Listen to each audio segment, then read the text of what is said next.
Kavita. And we have today Asha Nayaswami with us. And Asha has come from California. She is a spiritual director at Ananda Palo Alto. Palo Alto, if you don't know, is part of the Silicon Valley where all the, big tech giants are. And Asha is a disciple of Paramhansa Yogananda. She came to this path quite early in her life, over 50 years ago. And she has been trained by Swami Kriyananda. Swami Kriyananda is that picture there that we've got in blue. And Swami Kriyananda was a direct disciple of Paramhansa Yogananda. And Swami instructed Asha that she was to be a global ambassador for Ananda and for these teachings. And so this year, Asha has traveled to many countries, Europe, South Africa, India, Japan, and now here in New Zealand. And so I think we are very, very fortunate to have Asha here with us today. But if you don't know, Asha has a YouTube channel, and she's got almost close to 2,000 videos. Not only that, there are also many videos on her Facebook page and a very active Instagram account. So do go and check it out. And today Asha's going to talk about building spiritual power against troubled times. So appropriate for the times that we are living in. And I'm hoping that she will explain to us why we chose to use the word against troubled times rather than in troubled times. Yes, I will. Thank you, my dear. Okay. I was last here in 2015, and my expectation was that it wouldn't be 8 years before I came back. Kavita and I have been soul sisters since our very first meeting, and I consider her home mine. And this country, I've always felt extremely at home here. The first time we came, which was a year earlier, 2014, we were the first program in this country. We had the Maori welcome song, and it just simply reduced me to tears. Something about the spirit of the place, the people, the indigenous people, the trees. It's just always been very strong with me, so I am really happy to be back. And there were 4 of us who came from America, actually 5, in 2014. And more by chance than by design, 4 of the 5 of us are here again. So we obviously have some karma to celebrate in this environment. We're happy to be here. One of my travel companions is Dambara, who is a very wonderful friend and a very talented musician. Swami Kriyananda wrote, and I'll tell you more about all of this, but Swami Kriyananda, an American disciple of an Indian guru and my own teacher, was also a very capable composer and musician. And he put a great deal of the message that he had to convey into song. And so this lovely gentleman will sing a couple of those songs for you just to set the tone, and then I'll be back to talk. I won't go far, though. I'm just going to there. The songs are by Swami Kriyananda.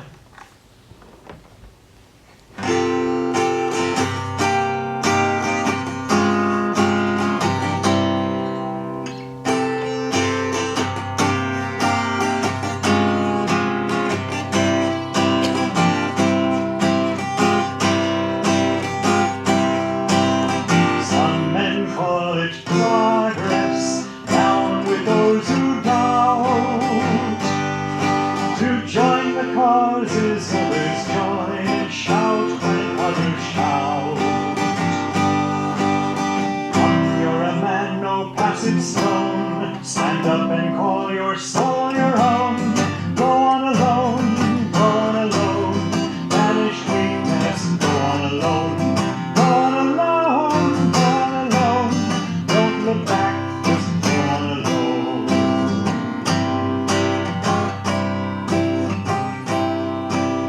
Some men lack the daring ever to be free. heights and crowd the depths and court security. Come, you're a man, no passing stone. Stand up and call your soul your own. Go on alone, go on alone. Banish weakness, go on alone. Go on alone, go on alone. Don't look back, just go on alone.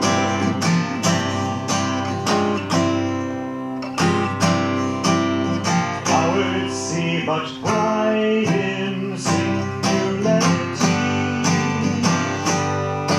Oh, never mind if men are wrong, so long as they are free.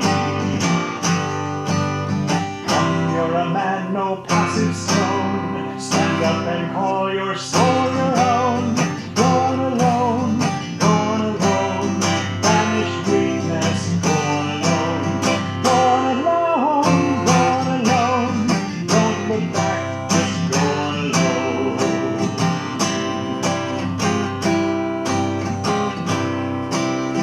Claim the power within you, terror to defy.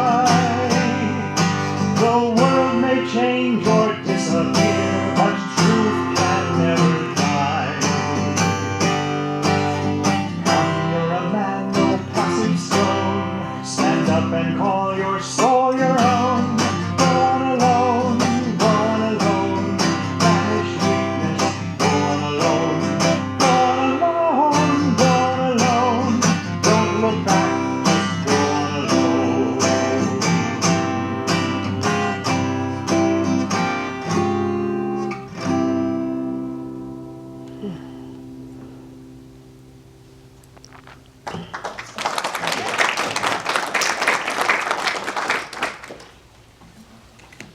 These are songs of encouragement. Here's another one.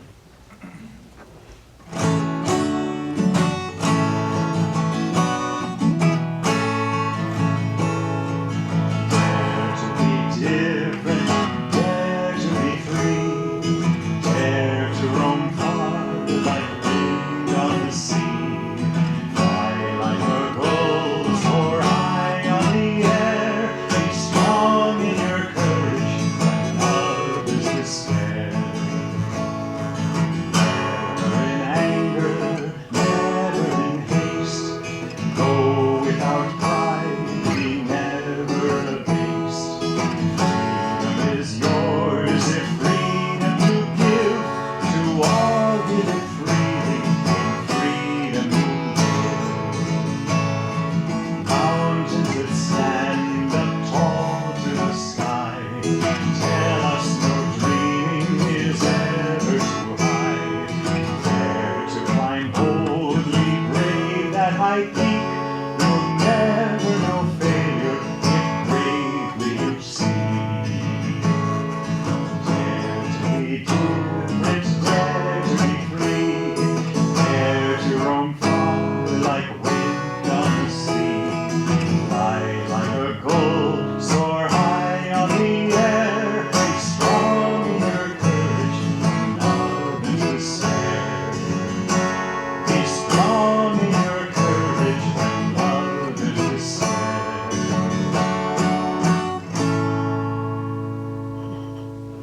Very nice.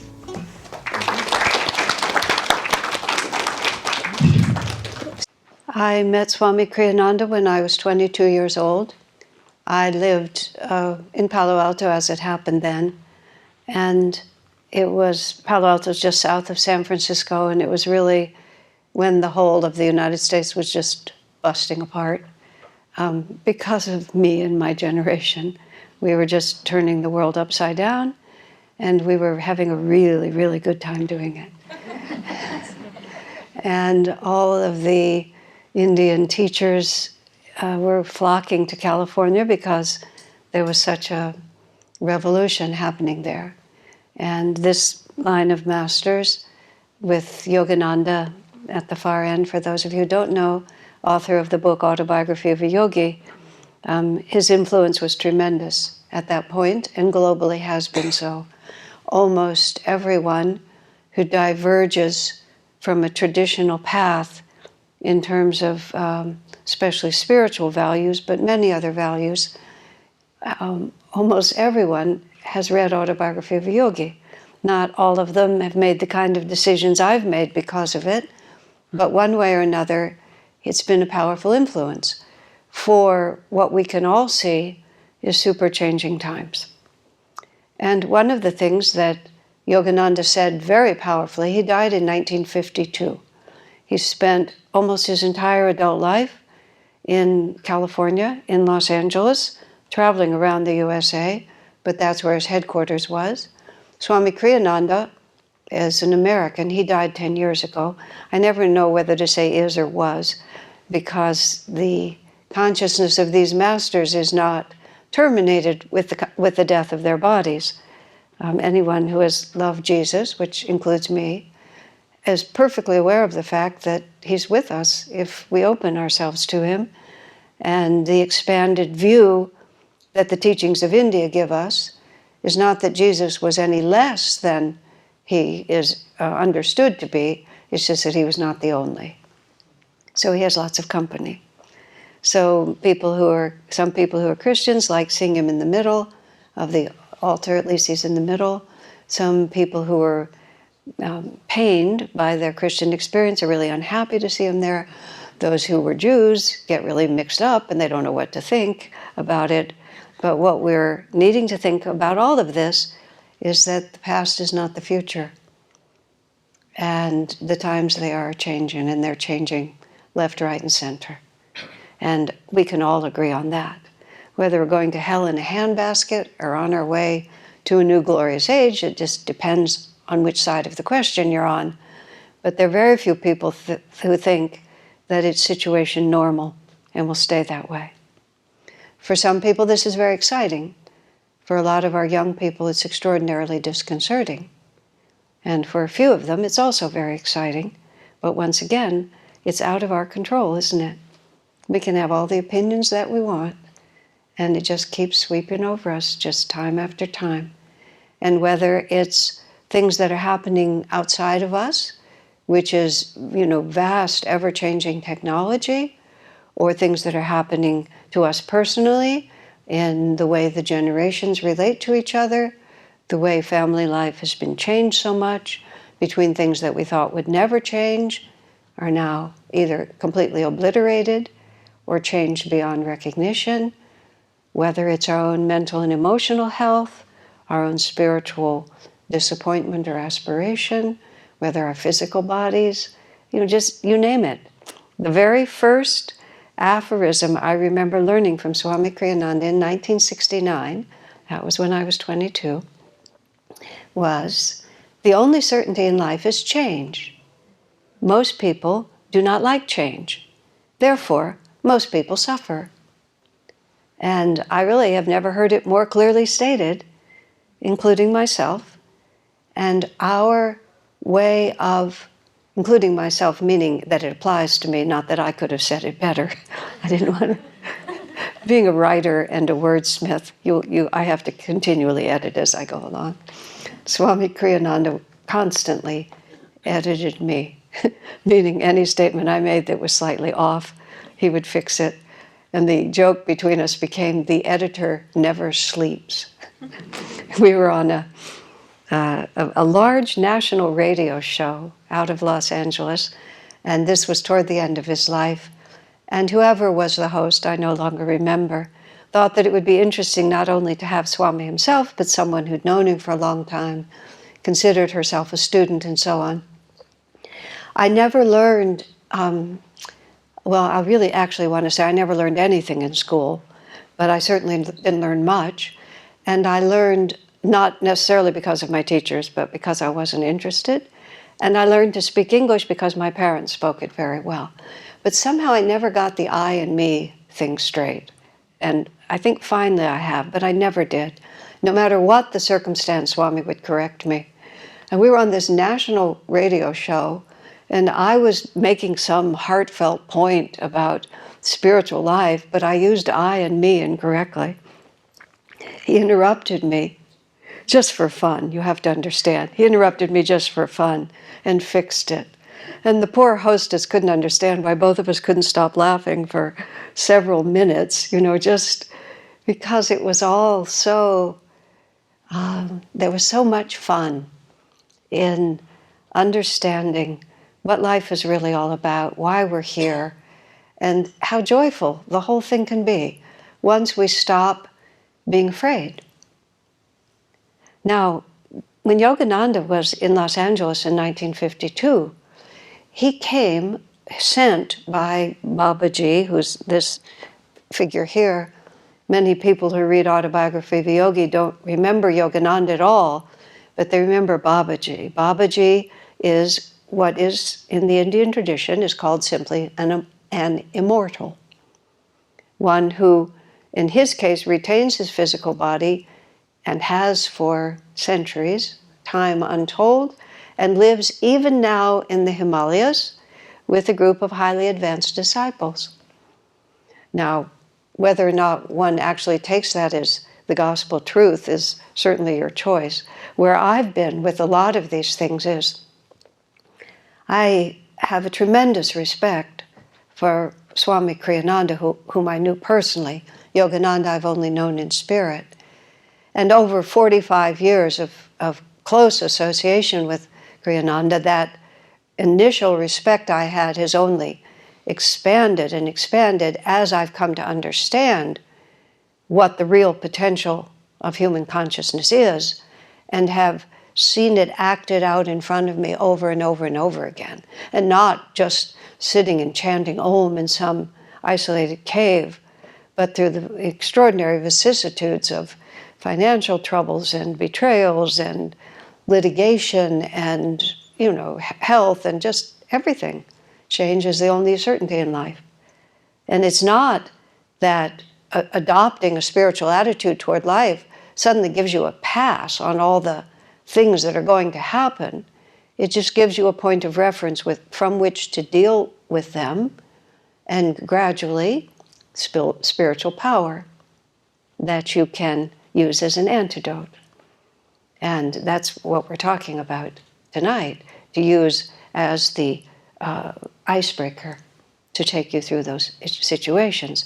And Yogananda announced very freely and frankly and dynamically that the times are changing. And there is a huge tradition, again in India, that he writes about in autobiography, about higher and lower ages of civilization on our planet Earth. This is not original.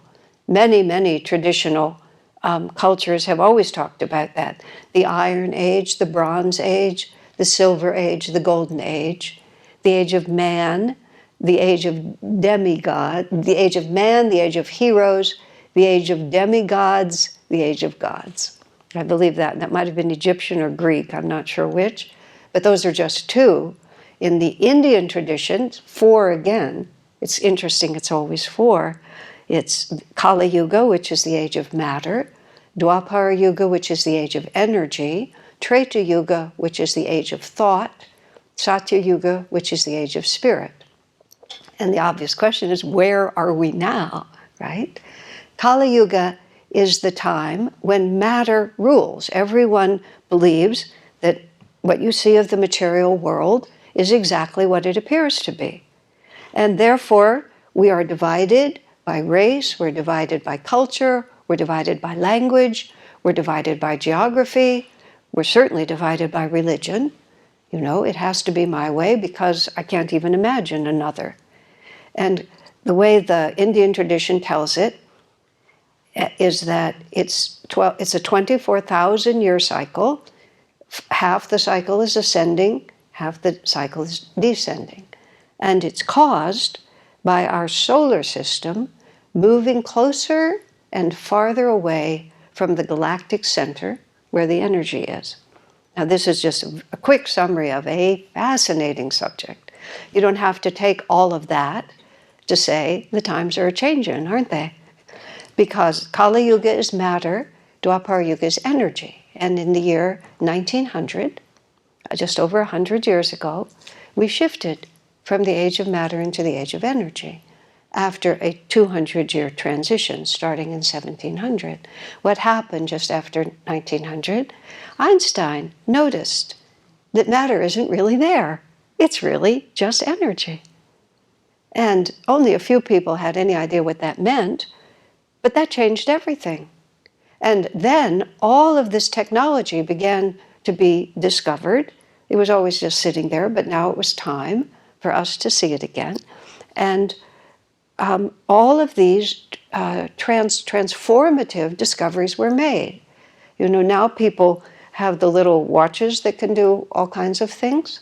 And they say there's more computing power in the watch. Nambara wears one of those. He has Mickey Mouse on the face, which I really enjoy, which is a nice balance between accepting and rejecting technology. I think it's very nice.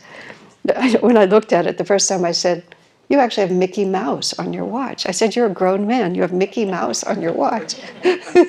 Why not? Childlike joy. Okay?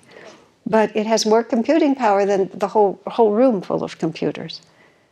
When we were transitioning closer between matter and energy, in order to have the energy, we had to have a lot of matter.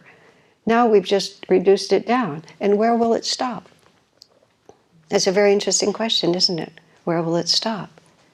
And the children are just born to it. To them, it just seems perfectly natural. Others of us have managed to adapt.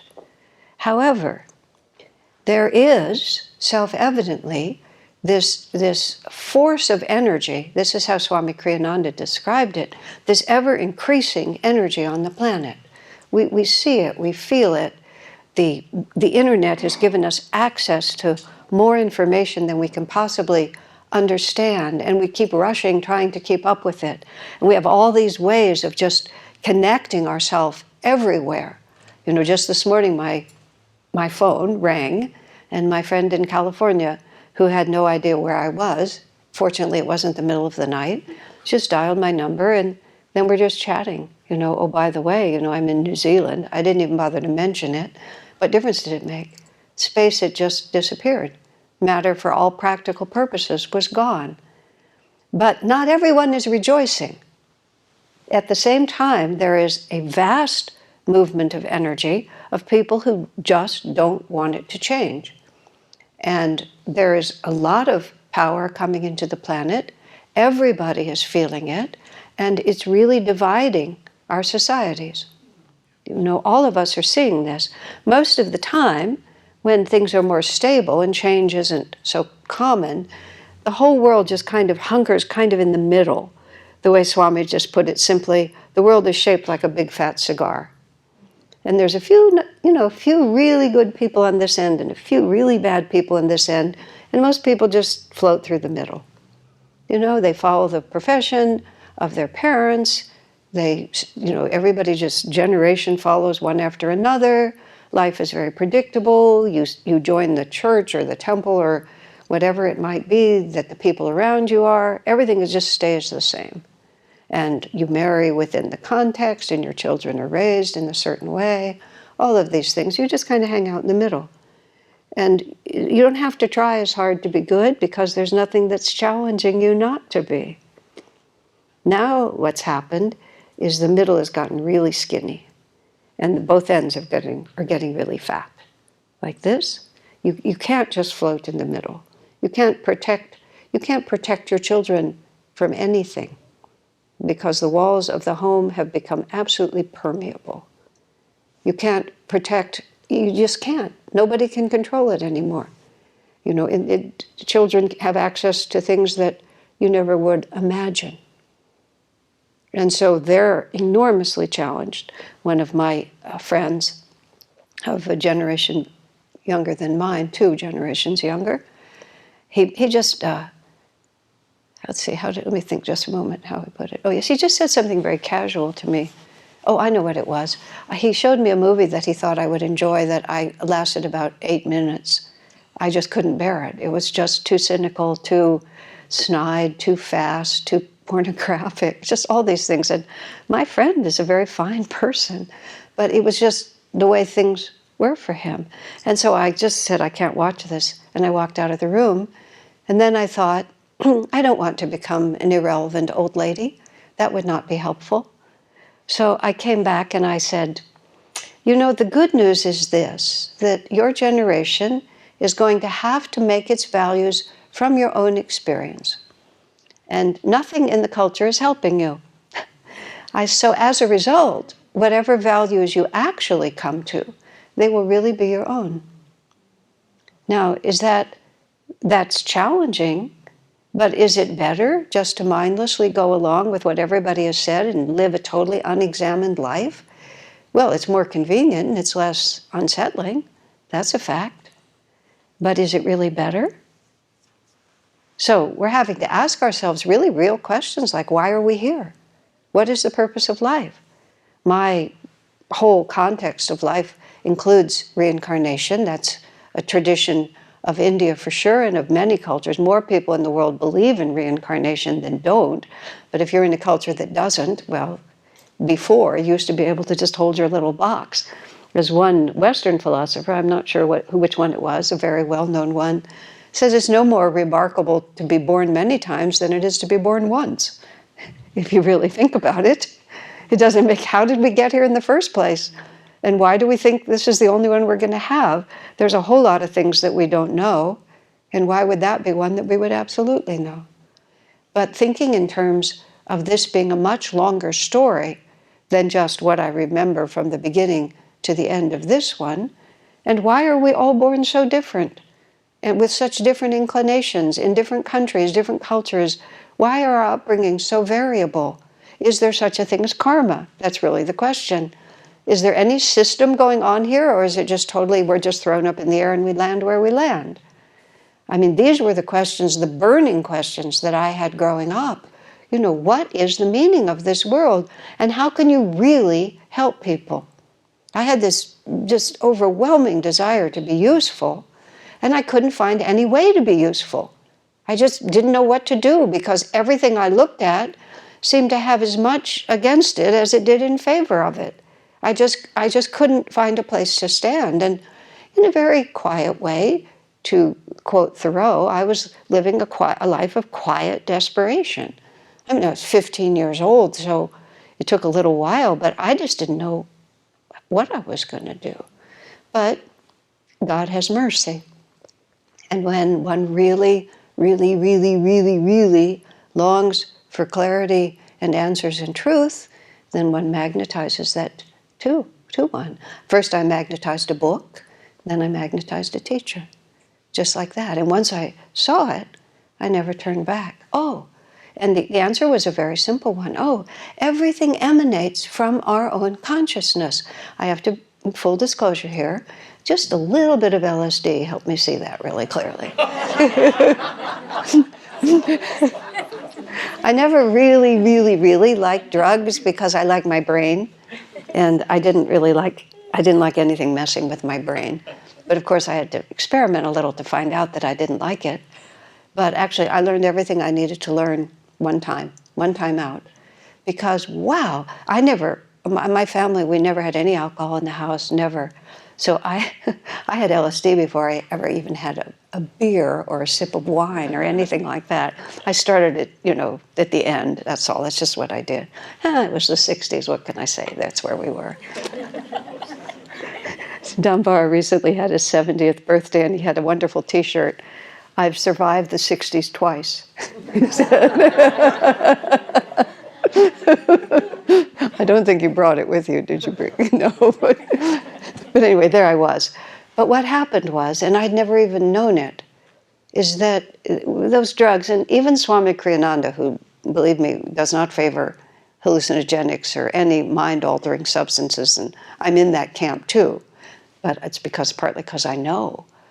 But he had to admit that at that particular time and place, hallucinogenics kicked people over that edge of this, which is change your consciousness, you change everything. You see, this is the difference between energy and matter. Prior to that, if this world is just fixed, it's all you have to change you have to change what's outside of you in order to have things be different. But all of a sudden I realized it's everything I experience, I'm experiencing through the filter of my own perception of it. And if we think about it even for a minute, if I was with someone once who had an unfortunate tendency toward depression.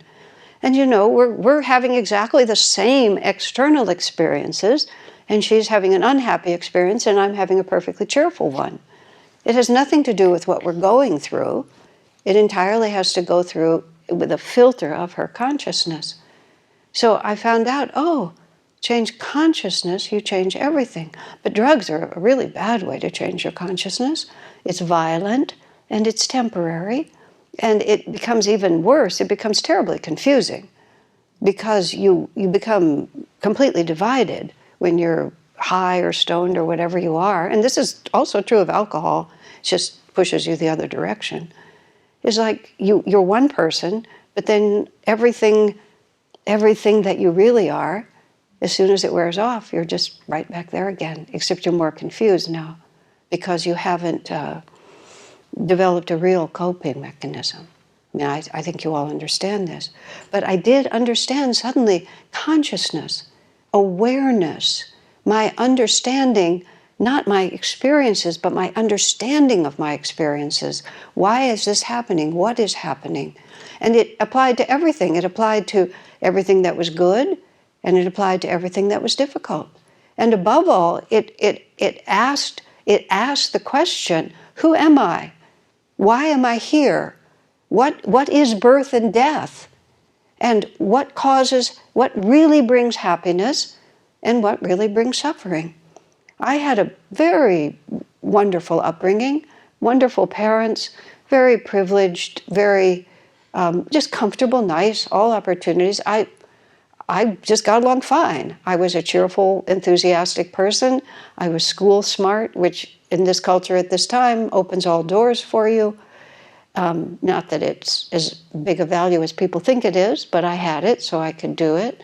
And I was desperate to understand where happiness came from. And soon after I met Swami Kriyananda, I said, "Sir, I have always wanted to understand the secret of happiness, and I've never been unhappy."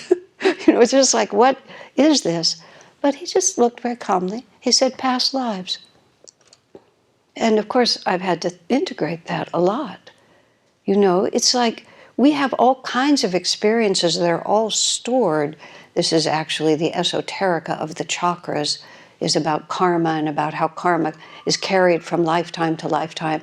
Among those, 2,000 videos on my YouTube channel, type in the word karma if you're curious, and you can spend more hours than you may want listening to me talk about it. But it's worth thinking about, because if this life is just one chapter in a much longer story, then our whole relationship to it becomes very different, because it isn't just getting through with as little damage as possible, because we have to become the master of our fate, because otherwise change is the only certainty, and as long as we are fearful of change, we will always be subject to suffering. So Paramhansa Yogananda came to America, and he said, the times are changing. And he said even more than that. He predicted what we're beginning to see really manifested. He said the transition between the material age and the age of energy is not a smooth one, because all of this new energy coming in, many people are taking it for personal power, to have authority over others, to do violence, to indulge in extraordinary sensuality, disregard for the welfare of others for the sake of their own aggrandizement. And simultaneously, a vast number of people are understanding, this is a growing age of enlightenment, and not enlightenment in art or music necessarily, although that will come. This is a growing understanding of why we're here. So on one hand, you see this wonderful accelerated unification and harmony and admiration and heart energy. And on the other hand, you see an ever-hardening determination to resist all kinds of change and hold things that are impossible to hold. But there's a lot of power on that side. And Yogananda said quite simply, it's not going to be an easy change. Because what we have now, and this is over, in ancient cultures, India is the only continuous culture on the planet. There have been great civilizations over time on the same landmass, Egypt, Greece, Rome, many places, but all of those cultures have gone away and something new has replaced it. India has been continuous, which means that the same truths, it's always had the same essential philosophy, which is not Hinduism, that's religion. It's Sanatan Dharma, which means either the eternal religion, or my favorite is that which is. It's not religion, it's just life, that which is. That we are here to harmonize and expand and to raise our consciousness. Another way of saying that is to increase our awareness. Think about it. It's very interesting to think about. It's a totally neutral word, awareness. It's not about culture, it's not about religion, it's just life experience, isn't it? From babyhood, what is it that we're doing? We're increasing our awareness. A little child doesn't even know that object that periodically flashes across its face and scares it is its own hand, because it has no control and it has no awareness of what it is. So sometimes you swaddle a child because they get scared when their hands go by. Or the little babies discover their toes, and they just love their toes. But they don't know that it's their toes, they're just toes. They just exist, and they can be chewed on, and they're very comforting. We just think it's so adorable, but we're not that different, just depends on who's bigger than us. So we get our little worlds all set up, we make ourselves really safe. I lived for a time, for 16 years actually, in the rural community of Ananda, which is called Ananda Village, up in the hills about 4 hours north of San Francisco. And it was a rustic, so we had lots of critters and creatures, but we had we had some buildings. Over time we've built, now it's a full village, but then we were just building it. So we had this office building, and I worked in the office building, and this was before computers. I had a typewriter, and the building was sort of half finished, but it was finished enough for us to manage to live in it. And I came in one day, and there was this little spider, tiny little spider, who had established himself on my typewriter. And he was little, but he didn't know he was small. He thought he was really big. He was a little spider with attitude. And he was sort of perched there and kind of, watching me, I guess. I was watching him. He was darting across, exploring different parts of it like this. And I became, because I'm always philosophical, I became interested in his destiny. And I put my thumb up, and I was communicating with him that his life was now in my hands, and that at any moment his little adventuresome time could be over, because that's all I had to do, like that, right? Like this. And then while I was doing that, suddenly I had a picture of myself walking over the hill and through the meadow, about a half a mile from where I lived to where I worked. And I saw myself walking along, kind of small, but with attitude, like walking across the meadow. And I suddenly felt the hand of God just following me, just saying to me, you think you're so special, but, just like that, you could be gone. So I naturally picked up the spider really carefully and put him outside. But that depends on the point of view. And we live through that all the time. We're just not aware of things. And if you look at the progress of your life, you will realize that it's an ever-increasing awareness.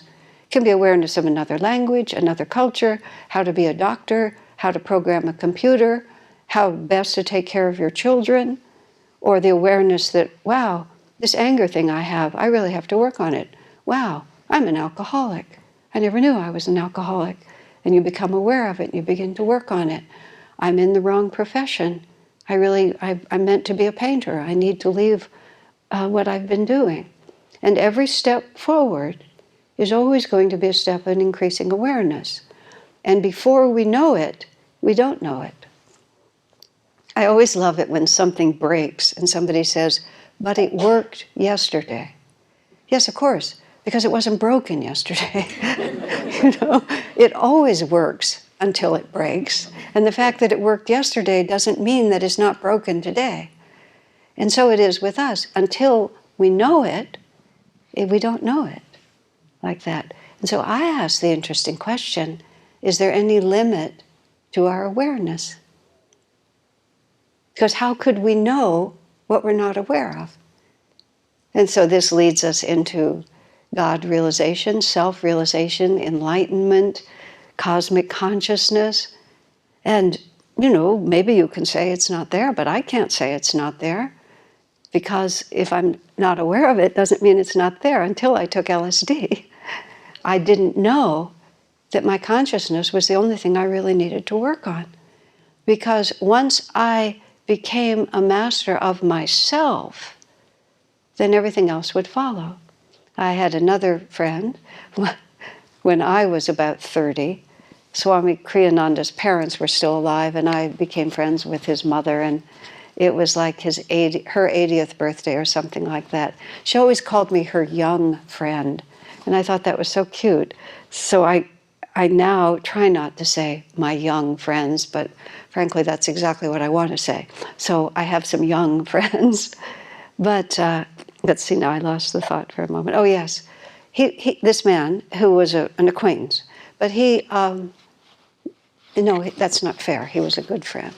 But he was not part of Ananda, is the main point. And he was attracted to this teaching, but he had lots of worldly ambitions. He wanted to do things in the world, perfectly appropriate, and just the right thing. That was his karma to do that. And he was afraid if he paid too much attention to this, what appeared to him to be a world-renouncing way of going at the world, he wouldn't be able to fulfill those desires. So, he being an intellectual type, and me being the same, I said, well, tell me, what's the biggest obstacle in your quest for success? And he was honest enough to think about it. He said, myself. That I want this, but I also want that I wish to have all these accolades, but I don't really want to work that hard to get them, that my interests are divided, that I don't have mastery. What's the biggest obstacle? Yourself. I said, well, that's what this path is about, is self-mastery. To be able to choose, just as simple as that, to be able to choose and not be compelled. I expect to have a handful of other incarnations. I hope I don't have another 5 or 6 million like I've already been through. I've been through the lizard and the chipmunk and all of those things, stages. So I think it's less in front of me than there is behind me, but I'm not going to claim that I'm at the end of the road. But I find it relaxing, honestly. I find it relaxing to think I have all the time in the world. If I mess up this time, I'll just start where I left off and just keep going. I know others don't feel that way, but I do. I'm too stressed to try to aim too high. It's easier for me to aim low and be able to be a little better than that. But in any case, let's see now, let me find the thought again. Oh yes. When Yogananda talked about this transition being tumultuous, and as I said, he died in 1952, Swami Kriyananda heard him personally, and he didn't just casually say, oh yeah, times are going to get a little tough. He thundered from the pulpit that tremendous difficulties are coming. You don't have to be a prophet to say that, especially not now. Where are all these conflicting energies going to end? And a lot of people with not a lot of moral character have a lot of power. What I was starting to say a while ago, in an age like this, you see, we have the technology to blow the world to bits, literally. And we don't have the moral fiber not to do it. That's where we're standing. And if you listen to the music, so-called, I always say, quote, quote, music. Yeah, I was on vacation in Costa Rica, actually, and I went to the condo where we were, and I thought they were having a public execution down by the swimming pool. That was the only explanation I had for the desperate screaming and shrieking that I heard down by the swimming pool. Of course, it was music to entertain the guests. I can get to be a real curmudgeonly old lady on this point, so I won't go any farther. But when you listen, Swami Kriyananda put it, when you hear the music, you see that the world is just going for an explosion. You know, it's just pushing and pushing and pushing and pushing like this, and it's for good reason, because we're just so terribly out of balance. We're out of balance with ourselves. We're out of balance with the planet, and you know, the planet responds slowly, but once it decides to respond, it's hard to stop. I live in an earthquake zone. I've only been through one small earthquake, but it was enough. I was inside a building, and the building was shaking. Logical mind says, building is shaking, get out of building. So I was just easy to do, so I stepped outside of the building. Earth is shaking. Get off Earth? You know, it's just like, all of this happens in the span of 60 seconds. But it was just very impressive to me that if our fundamental atmosphere shifts, change is the only certainty. If we fear change, we will always suffer. But you see, it's all our consciousness. Do we fear change? Who do we think we are? What do we think we are? What are we attached to? What do we think about life and death? All of these are extremely important questions, aren't they? So when Yogananda talked about these times, it was profound. And so Swami Kriyananda talked about it all the time too. And I met him in '69, and every year he would say, well, this may be the year. For 50 years, this may be the year. We all got a little casual about it, but nonetheless, it was always part of our thinking, and that what we were doing was the best investment we could make. And so that's where we come to building spiritual power against troubled times. That we had some independent conversation about the grammar of that, what that really means, and what are the opposites that we're really talking about.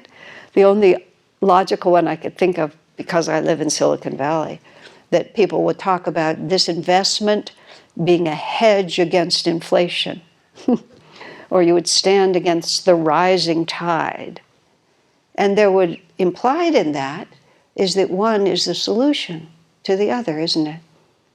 And if we're talking about world conditions, if we're talking about climate change, if we're talking about madmen with nuclear weapons, you know, there's not a lot any of us can do about this. If we think this world is only run by human egos, it's a very depressing world, isn't it? But it isn't, and that's the good news. It's run by far wiser, enlightened beings who are helping us. But also, what is human life for? Our orientation about human life is good equals easy and pleasurable. Think about that. Every time you say, oh, we had a great time, because it was easy and it was pleasurable, probably, like that. And if you say it's bad, well, it's not easy and it's not pleasurable. And that's just how our minds work. But what if this world is not designed for ease and pleasure? What if this world is designed for challenge, expansion, and inner victory? Then what is good and what is bad? If we get to have lifetimes where we just drift in the middle and never really learn a lot because we're never challenged and we're perfectly happy and we just pick the mangoes off the trees and, you know, and then just get chubby and die, you know, is that really what we were born to do? But if we are faced with one obstacle after another, and in the course of doing that, I don't advocate difficulties.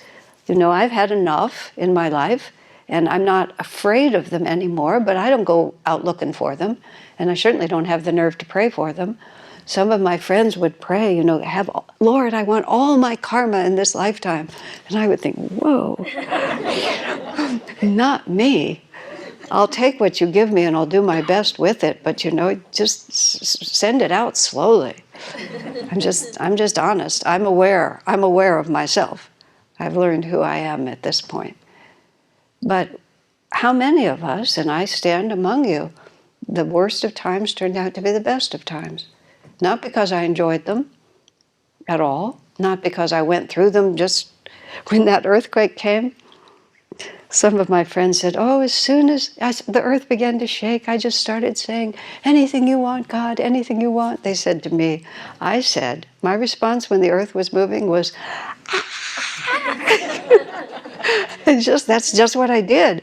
I wasn't proud of it, and I recovered fairly soon. But still, my first response was just mindless terror. I thought, that's not a good response. That's not going to be helpful. You're not going to be useful to yourself or others. All my philosophy, bang, out the window.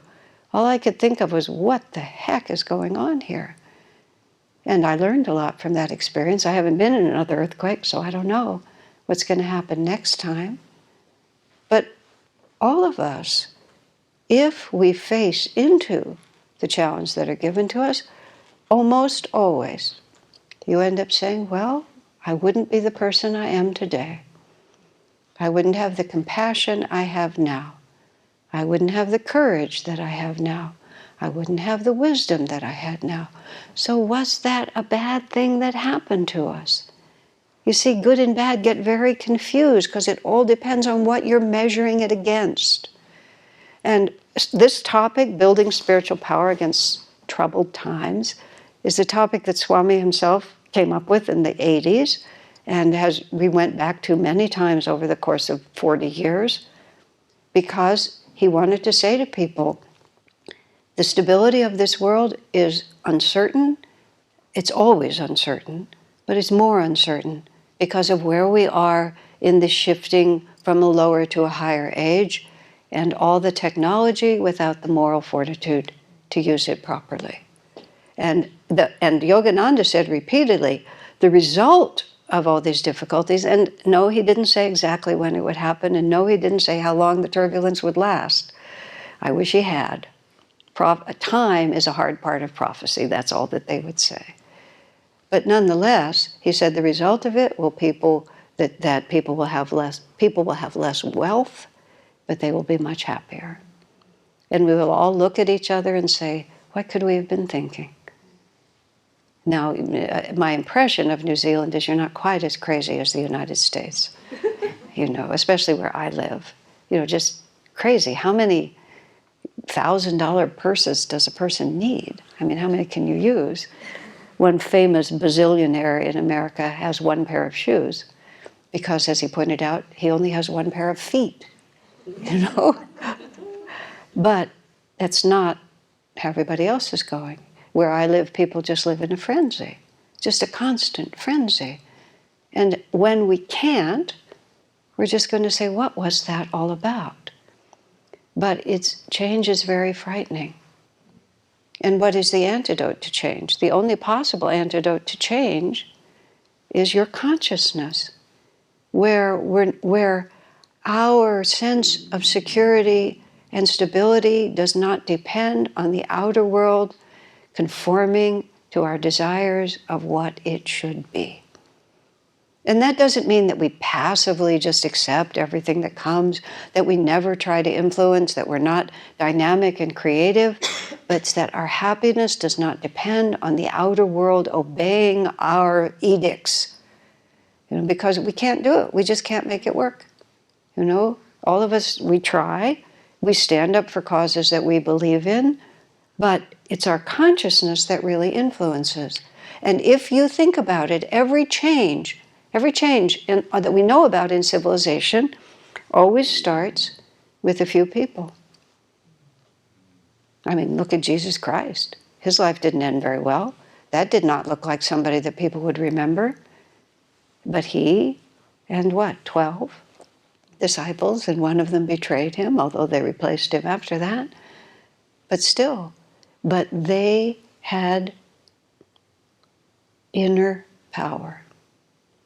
You see, troubled times, we can talk now, and I've been talking enormously about the world around us, but troubled times, nobody even needs to know it's troubled times. If it's troubled times for you, what is the antidote to fear, to anxiety, to loneliness, to inability to love?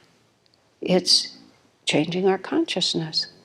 And the word building in that is also really important, because it's not like we have a lot of momentum in the wrong direction. People always ask me about free will versus predestination and so on. I mean, I'm standing in front of you, but I've stood in front of a lot of audiences, and when I give you a chance to ask questions, somebody always asks me, and I always wish they wouldn't, because it's a very hard question to answer. I don't know. But the fact of the matter is, we influence our experience. Everybody can tell that we do. If you act in such a way that you're building an understanding, and you're building a resiliency, and you're building wisdom, you're building the capacity to love and forgive, your life is very different than if you live resentfully and in a curmudgeonly way, and in a everybody's no damn good and they ought to be thinking about me. Swami Kriyananda was marvelous at making jokes. He was very funny, but he would also make lots of jokes about wrong attitudes that we might be inclined to embrace seriously, so that when we actually started to embrace them, there would just a little bit of you would be embarrassed. And so I followed in his words, and oftentimes I have a favorite phrase, which is, "Nobody cares about me but me," you know? And it's partly true and partly not true, but it's just a way of just making fun of what you might be inclined to think. Nobody cares about me. Believe me, I've thought that for real too many times. They don't understand me. They don't, nobody cares about me but me. Like this. But as soon as we feel that, we're living in hell. It doesn't matter what's going on around us. If we're depressed and sad and frightened, above all fear is the worst. St. John in the Bible, perfect love casts out all fear. That was one of the early aphorisms I learned. I didn't know it was St. John. I thought it came from elsewhere. But I knew that fear was the enemy. And I couldn't quite figure out what to do about that. Perfect love.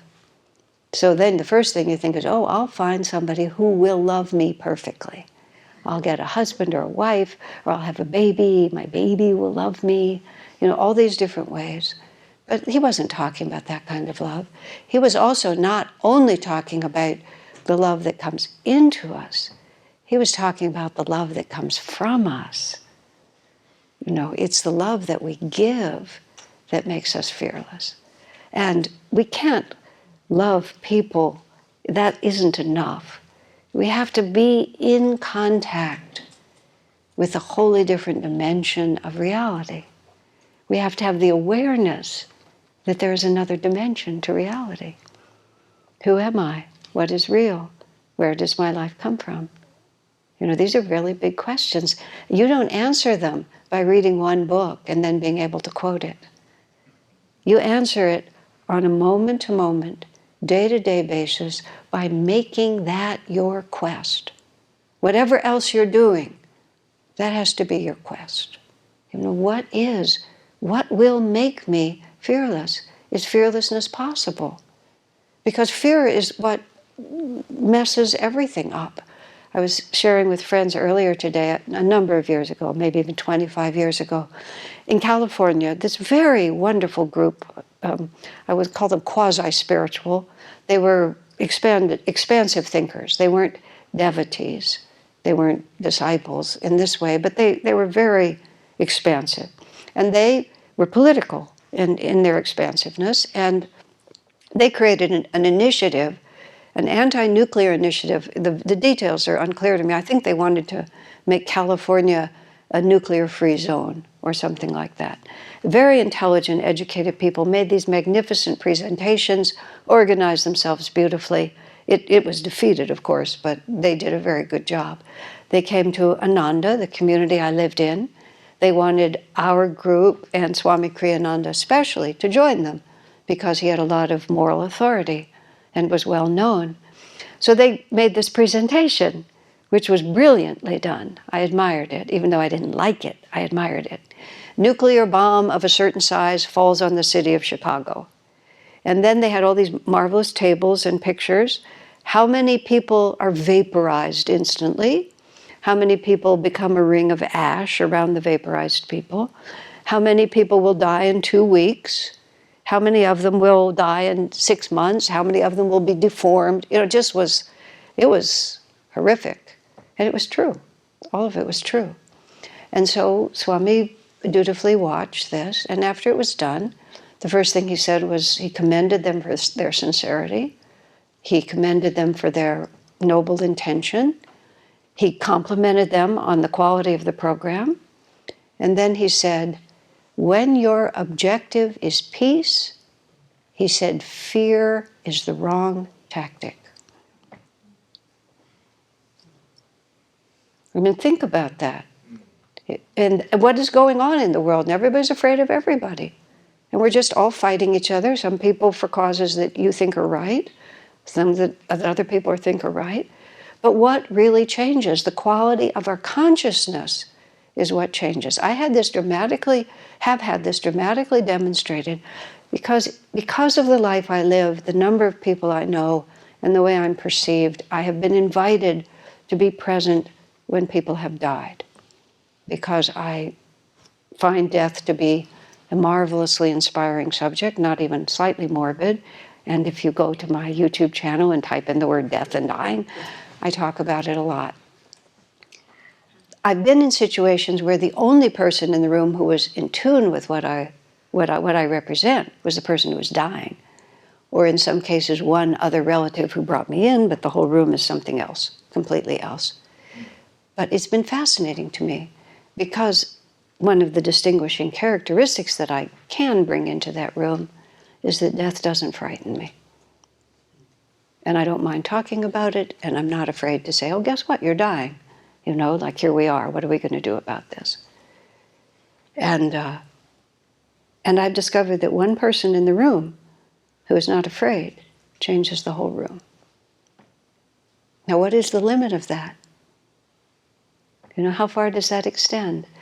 But we can't get that way just by hoping that it'll happen. It has to be, we have to build it. And everything that you build, it's the patient application of willpower. And if you want to build spiritual power in your own consciousness, it has to be a conscious decision that you then put energy into. And the wonderful thing about this, I love this, it's totally portable, and you always have it with you. It's not a hobby like making costumes for a theater or something like that, where you have to have all this equipment around you. Wherever you are, guess what? So you're there. Ha-ha!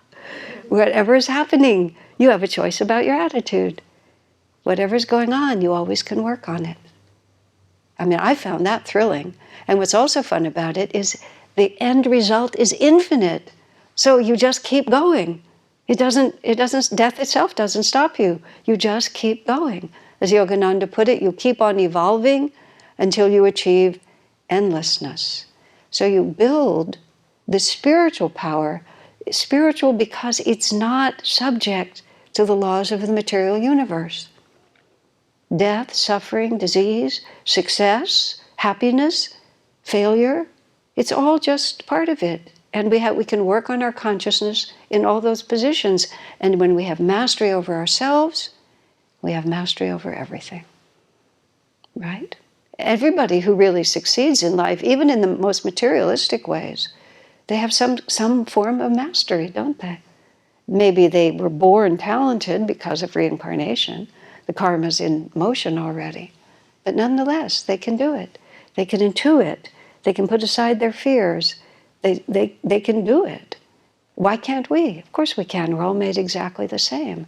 So we build that power, and it stands against the destructive force of troubled times. And those troubled times, if the prophecies are true and everything is going to be quite chaotic on this planet, which seems logical at this point, I don't see the people who are determined. You know, in the country that I live in, we're going through a remarkable experience that we've never been through before. Just watching the country fracture and, you know, watching the gun violence and everything, it's quite remarkable. I live in a very sophisticated area, and during the COVID time, there was this one place that is like 5 minutes from where I live. And I would go by and I always noticed this long line of people outside it. Turns out it was a gun shop. Yeah. So where I live, hundreds and hundreds of guns have been just put into the neighborhood. I mean, you would not think about it. This is Stanford University territory, you know? Who knows? So if the troubled times take that form, that's one thing. If the troubled times are just the inevitable changes and heartbreaking disappointments and unwanted, what I call, if Divine Mother, as I think of God in that form, if Divine Mother takes an unwelcome interest in our spiritual growth and puts before us challenges we would not have chosen, if we have been building spiritual power to stand against those troubled times, won't we be glad that we've done that? That was when Swami started talking about this in the 80s. He said, take heed. Many years ago, I had this very complicated question in my head. I have a rather complicated mind. And because I was born into a Jewish family in 1947. And our families had come out of Europe several generations before, out of Eastern Europe. So no one that was connected to my immediate family was in Europe or affected by it. But nonetheless, it affected me. And so I always had this thought in my mind of, what if I was in a concentration camp? And I thought everybody always thought about being in concentration camps. I only recently found out that they don't. You know, we just live inside our own minds. I was a little surprised when I said to a couple of my friends, you know, of course, because of the concentration camps. So they said, what? I said, don't you think about this all the time? Never, they said back to me. Oh, well, that's interesting. Actually, this concern of mine finally went away when my friend, I was talking to her about it, she pointed out to me that I lived in California. By now I'm, you know, from the point of view of how much usefulness I have left in my life, I'm relatively speaking an old woman. You know, there's no sign of any of this happening. And finally she said, even if you were arrested and carted off, they just shoot you because you're too old to keep around. Which she could say that to me because she knows me. I thought that was hysterically funny. I thought it was so funny we actually had to stop walking and sit down on the curb and laugh for a few minutes. But the effect of it was I stopped worrying about it because now they'll just shoot me. I won't have to live there. But in any case, I used to think I was going to have to live there. And I'd seen enough movies and read enough books because I had an interest. And so I said to Swamiji, what if? You know, what if I'm in the line and they're counting me and then they start brutalizing the person next to me? I mean, yeah. And so should I like jump in front of them and try to save the person next to me, or should I just let it happen? You know, I finally realized he's a person I could ask. And he knows me well enough. He listened very attentively to the whole thing. And then in his extraordinary way, he asked the question I was really asking. He said, what you're asking is, in a moment of crisis, how can you know what God wants you to do? How can you know what higher wisdom, with your superconscious self, however God, Guru, however you think about it, but some power greater than your ordinary mind, because that's what you need. You can't logic it out. Maybe you'd make things much worse by intervening. There's just so many different questions. How can you know in a moment of crisis what the superconscious divine response would be? And he said, the only way you'll know in a moment of crisis is if you have practiced when it was easier.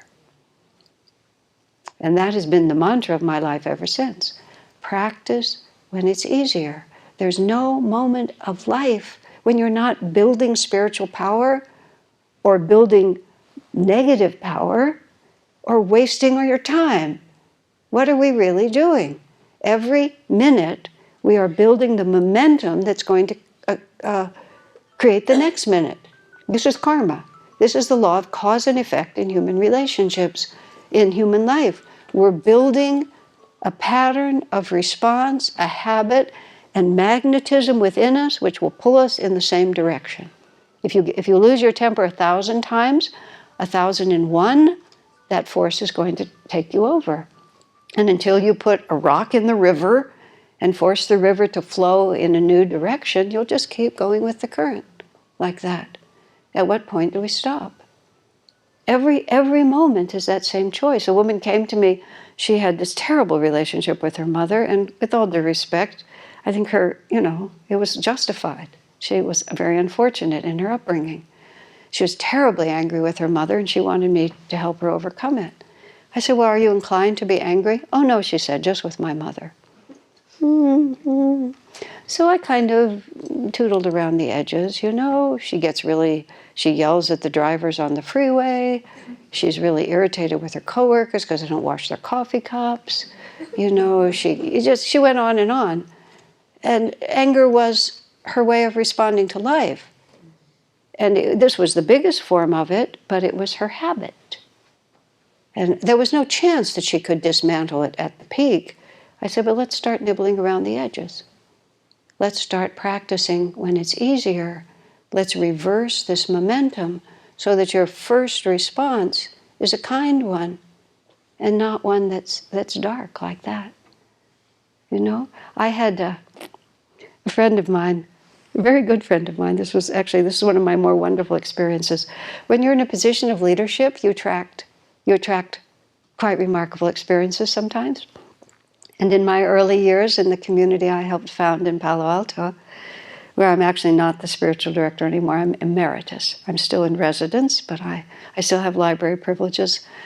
I can still teach graduate seminars, but I get to pick and choose. That's why I'm here. That's how I can be here. And they're wonderful about supporting me. But at the very beginning, I used to give all the Sunday services and all the classes. I was just always at the microphone. And this other gentleman who, for various reasons, had to attend also because he had contributing things that he did. So he had to listen to me. And he just came to me, and somehow he thought this would be helpful. He said, many people find you inspiring, but I don't. It was just perfect. But what happened, I'm so proud of myself. What happened to me was this incredible wave of compassion for him. Instead of thinking about me being insulted, I said, oh, you poor man. I said, I talk all the time. It must be terrible for you. But I'd been practicing when it was easier for a long time. So when he just said that to me, I had learned not to think about what it meant to me, but what it meant to him.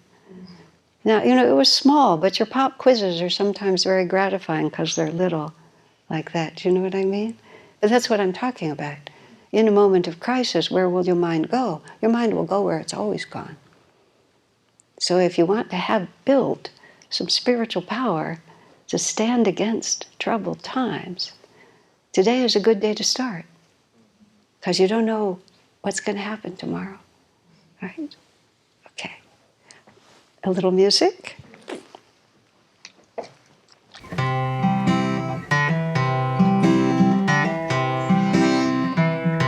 Come gather round, let joy sing out today. Dawn now is breaking, and the mountains say, it's only light can make the darkness run. Lift up your head, greet the rising sun. Greet the rising sun.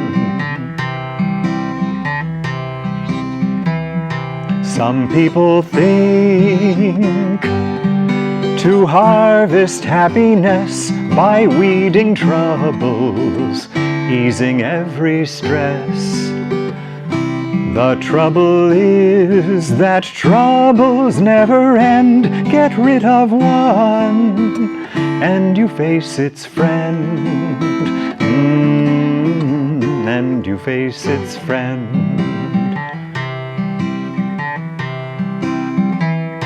It's in your heart.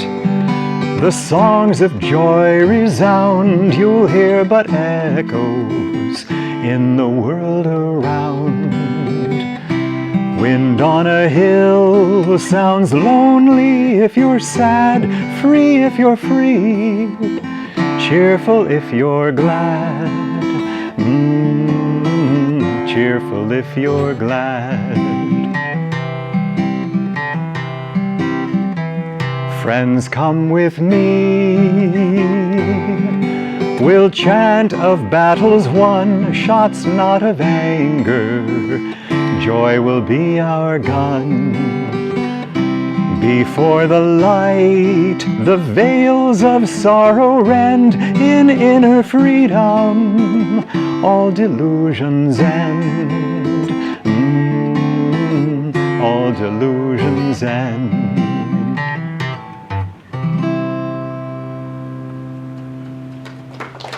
Thank you.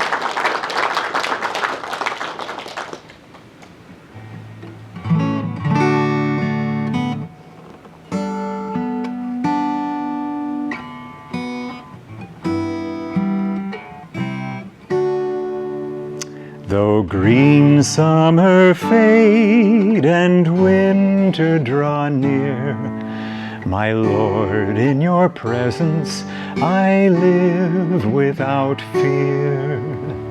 Through tempest, through snows, through turbulent tide, the touch of your hand is my strength and my guide. I ask for no riches that death can destroy. I crave only thee, your love and your joy. I ask for no riches that death can destroy. I crave only thee, your love and your joy. The dancers will pass, the singing must end. I welcome the darkness with you for my friend.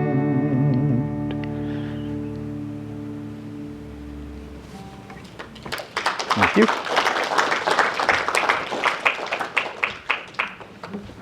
I wanted to invite, we can just take a few questions before our time is up, but are there any questions in the room tonight that you're willing to ask?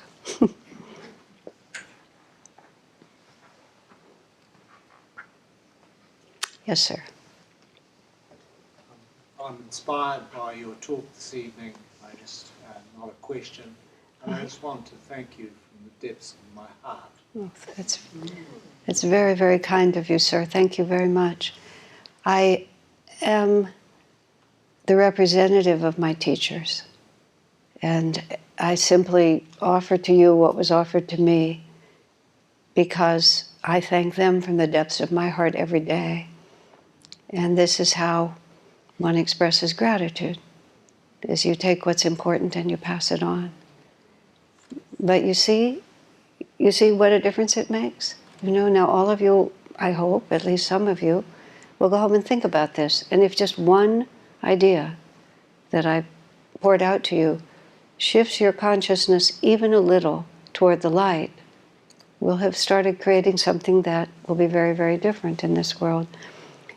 This is not a question, but there's a thought that's very important. Everything in this world is created in 3 stages. Look at this building. It wasn't always here. This is not an inherent part of planet Earth. Somebody had the idea that we would build this. And many, many people have ideas, all kinds of ideas.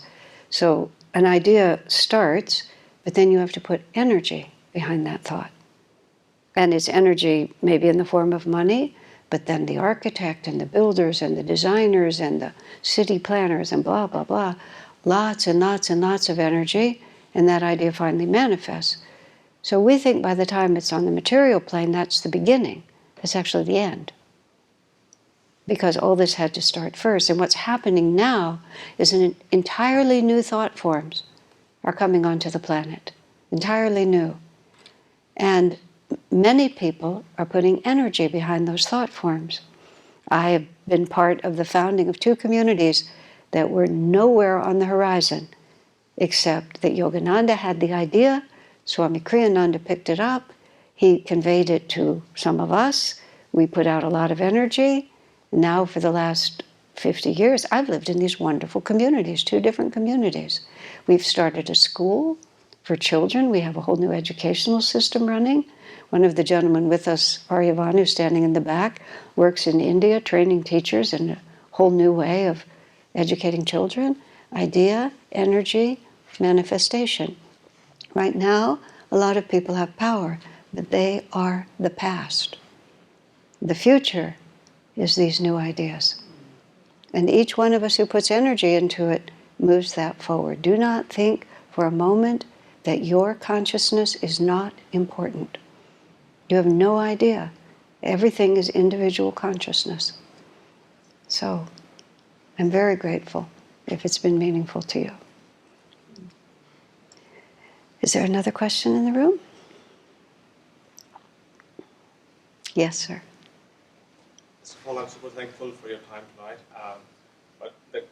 I'm considering me that spider, but I'm very little in this world. I don't know if the spiritual power is the power we need to build against the troubled times. How do I validate that fact? I'm sorry, could you just say it just slightly more slowly? I got most of what you said, but not all of it. You said, I'm not sure. How do I validate the fact? Oh, validate. Yeah, the spiritual power is the power that I need to build against the troubled times. Right. Oh, that's a perfectly good question. Why should you take my word for it? And that's important. When I met Swami Kriyananda, I immediately recognized him, past lives, I'm sure. The faith I had in him never changed, not an iota, from literally the first time I saw him. I never doubted him, but a whole lot of what he said didn't make any sense to me. And sometimes I thought some of the things he said were completely nuts, just totally. And I was caught between the fact that I had so much faith in him, but I also had a lot of faith in me. And if it didn't make sense to me, I couldn't just mindlessly accept it. However, there was enough that attracted me that I would experiment with the parts that I could understand. And experimenting with the parts that I could understand, okay, see, you can either say, I'm going to sit here until I understand this. And of course, the reason we don't understand it is because we don't have the capacity to understand it, or we don't have a clear enough consciousness to have intuition to understand it. And if we refuse to do anything until we do understand it, we are not doing anything to increase our awareness or to change ourselves, which would give us a new perspective. So one has to understand that it's directional, change is directional, and it happens one step at a time. But if I take no steps, because I don't know where the whole thing is, then I'll never change and I'll never learn. So one takes the tiniest part of what you can really believe in, or at least believe in enough that you'll conduct the experiment, conduct an honest experiment, and then see what happens. And what happens is, when energy starts moving, energy has its own intelligence, and it begins to teach us. So the only possible way you can validate anything I've said is to test it in your own life. And Yogananda said that you only have to do 1% of what he taught to make enormous spiritual progress. He said, but everybody will do a different 1%. And that's why he had to talk so much and teach so much. So with all of you in the room, I'm trying to offer, enough different options that one piece of it will make sense to you.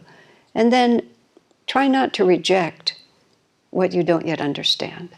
I had a mental closet, and I would gather up the pieces of what Swami said that I didn't understand, but they were a gift from someone I respected too much and I couldn't throw away.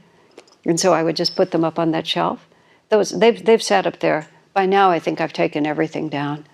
But I didn't keep them in the front. I kept them over here. And I worked on what worked. And then gradually I would find that I'd pull it off and I would think, well, that's perfectly reasonable. Why did I not get that?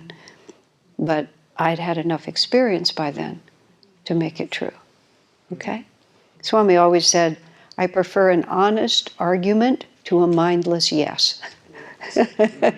And in fact, in our educational system, the founder, Nitai, said, with the children, he said, you always watch for two things: mindless rebellion or mindless acquiescence, because both of them are equally unwholesome for the child. So, same for us, we're just children. We just have big bodies, and we get to pick out our own clothes. That's the difference. Kavita, I think we're running toward the end. Do you want to come up and make an announcement? Thank you all very much. It's great. I feel just delighted and privileged to be with you. Thank you so much. God bless you. All right.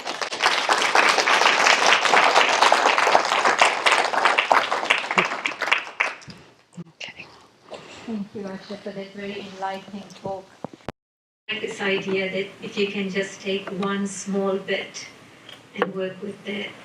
So if you have more questions, we have a whole hour and a half question and answer session tomorrow. And that session is at the Theosophical Society on Anglesey Street. And we've got a few other programs coming up. There's this little piece of paper on that back table. So if you are interested in attending more things, please take one of this. And there'll be lots more opportunity to have actually a whole 1.5 hours of question time. We've also got an evening of music that's on Friday next week, Friday the 19th. And it happens to be Swami Kriyananda's birthday. That'll be another wonderful session to attend. We've also got How to Be a Light in the World. And it's a full day retreat, 10 o'clock to 4 o'clock. And that's in this room. But all of that is in this piece of paper. So thank you all for coming. And I hope to see you all again sometime.